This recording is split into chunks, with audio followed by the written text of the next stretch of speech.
እኛ ላይ ሊደርስ የማንፈልገው ክፉ ነገር ሰው ላይ እንዲደርስ አንፈልግ። ሰው ላይ የደረሰ እኛ ላይ ሊደርስ ስለሚችል መተዛዘንና መዋደድ መግባባት ጥሩ ነው።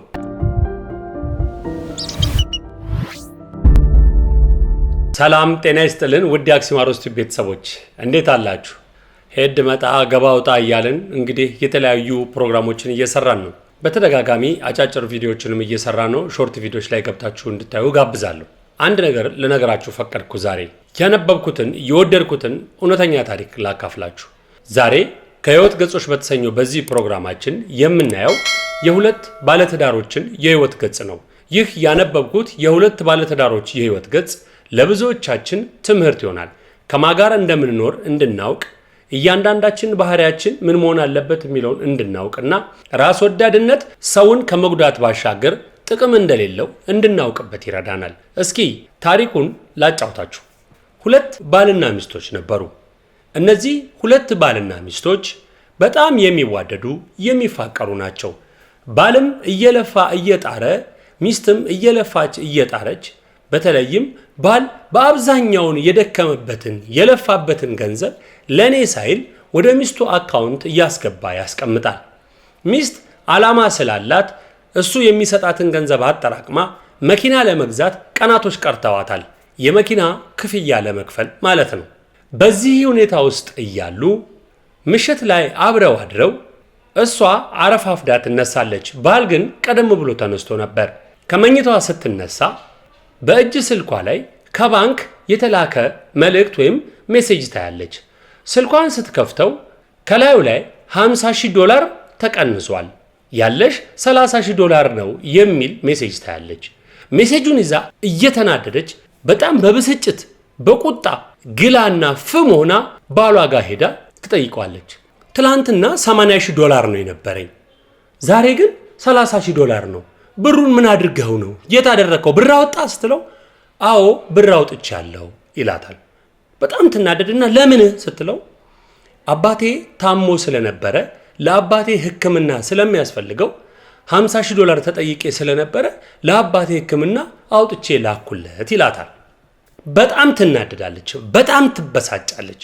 እንዴት እኔ የመኪና ክፍያ እንዳለብኝ እያወቅ እንዴት ለሕክምና ብለህ ብር የሁሉ ብር ታነሳለህ? ከእህቶች ከወንድሞች ከሌሎች ሰዎች ፈልገህ አትሰጥም? ለምን ይሄን ብር ትነካለህ? ትለዋለች። ምንም አይናገራትም። በጣም ሞኝ ነህ፣ ለገና አባቴ ታመመ ብለህ የሁሉ ብር አንስተህ ታጠፋለህ?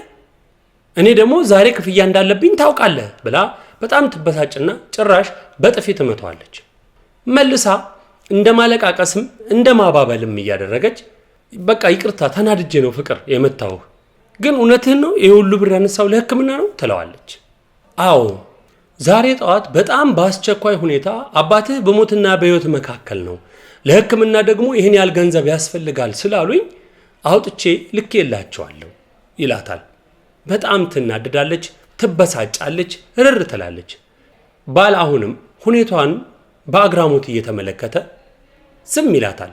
እሷ ግን እየተንጨረጨረች በጣም እየተበሳጨች ከሰው ሕይወት ይልቅ ቁስ አካሉ ወይም ደግሞ መኪናው ስላስፈለጋትና የመኪናው ነገር በልቧ ስለበለጠባት በጣም ትበሳጭና ባሏን ደጋግማ ልክ እንዳልሆነ እየነገረች ትወቅሰዋለች። ባልም በተቀመጠበት ቦታ ሆኖ እየተገረመ ያዝናል። የባለቤቱ ንግግርና ጩኸት በጣም በተደጋጋሚ ስለ ገንዘብ ፍላጎቷ ሲጠነክርበት ቀና ብሎ ቆይ አብዛኛውን ገንዘብ የሰጠውሽ እኔ አይደለው? ታዲያ ገንዘቡን እኔ ከሰጠውሽ ለምን እንደዚህ ትሆኛለሽ? ነገ እኮ እንተካዋለን ይላታል። እሷ ግን ልትሰማው አልፈለገችም። በፍጹም ልታዳምጠው አልፈለገችም። መኪናው ምን ያህል እንደሚያስፈልገን ታውቃለህ አይደል? ትለዋለች። ደጋግማ ትናገረዋለች። ባለቤቷ ግን ምንም መልስ አልሰጣትም። በአግራሞትና በአትኩሮት ይመለከታት ነበር።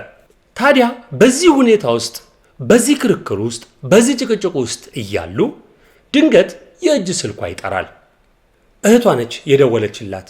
በብስጭት ውስጥ ሆና ስልኳን ታነሳና እህቷን ታዋራታለች።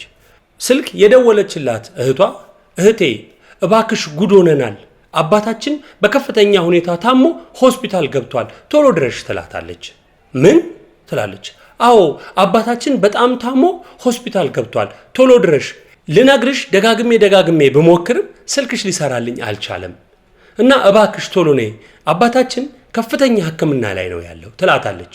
የዚህን ጊዜ በጣም ትደነግጥና በጣም ታዝናለች። ወይኔ አባቴን ትላለች። በጣም ትጨነቅና ግን እሱ ደህና ነው ጥሩ ሕክምና አግኝቷል? የት ሐኪም ቤት ነው ያላችሁት? በጣም ግራ ተጋብታ ትጠይቃለች። እሺ ገንዘብስ አላችሁ? ምን ያህል ገንዘብ ያስፈልጋችኋል? ብላ ትጠይቃለች። በዚህ መሃል እህቷ ኧረ አትጨነቂ፣ ያንቺ ስልክ አልሰራ ሲለኝ ጠዋት ለባለቤትሽ ደውዬ $50,000 አስገብቶልን አባታችን በተሳካ ሁኔታ ቀዶ ጥገናውን ጨርሶ አሁን ማረፊያ ክፍል ነው ወይም መኝታ ክፍል ነው ያለው። ባልሽ ባይደርስልን ኖሮ አባታችን በሕይወት አናገኘውም ነበር ትላታለች። ወዲያውኑ ስልኩን ትዘጋና ሚስትየው የምትገባበት ታጣለች። የቤቱ ድባብ በሙሉ በጸጥታ ይዋጥና ትደነግጣለች። ባሏን ልታናግረው ስትል ቀና ብሎ ያያትና በጣም አመሰግናለሁ፣ አየሽ ማንነትሽን አሁን አወቅኩት። በዚህ ሁኔታ ካንቺ ጋራ በሕይወት መቀጠል እምንችል ስለማይመስለኝ ገንዘቡንም ለአባትሽ እንደከፈልኩት ቀሪውንም ገንዘብ አንቺ ጋር ይቀመጥ፣ እኔ የራሴን ኑሮ ኖራለሁ ይላትና አመስግኗት ጥሏት ይሄዳል። ለዘመናት የገነቡት ፍቅር በዚች በገንዘብና በቁስ ፈተና መሃል ሆና የሁለቱን ፍቅር ለመለየት ዳረጋቸው። ራስ ወዳድነት ብዙ ነገር ያሳጣናልና ለራሳችን የሚሆን የምንፈልገውን ነገር ለሌሎች እንዲሆን እንፈልግ። እኛ ላይ ሊደርስ የማንፈልገው ክፉ ነገር ሰው ላይ እንዲደርስ አንፈልግ። ሰው ላይ የደረሰ እኛ ላይ ሊደርስ ስለሚችል መተዛዘንና መዋደድ መግባባት ጥሩ ነው። ነገሮች ነግበኔ ናቸውና እናስተውል። የዛሬው ከህይወት ገጾች ፕሮግራማችን እችን ትመስል ነበር። ከተመቻችሁ ላይክ አርጉልን፣ ሼር አርጉልን፣ ሌሎች ሰብስክራይብ እንዲያደርጉ መልካም እገዛችሁ አይለየን። ወዳችኋለሁ። ሰላም ሁኑ።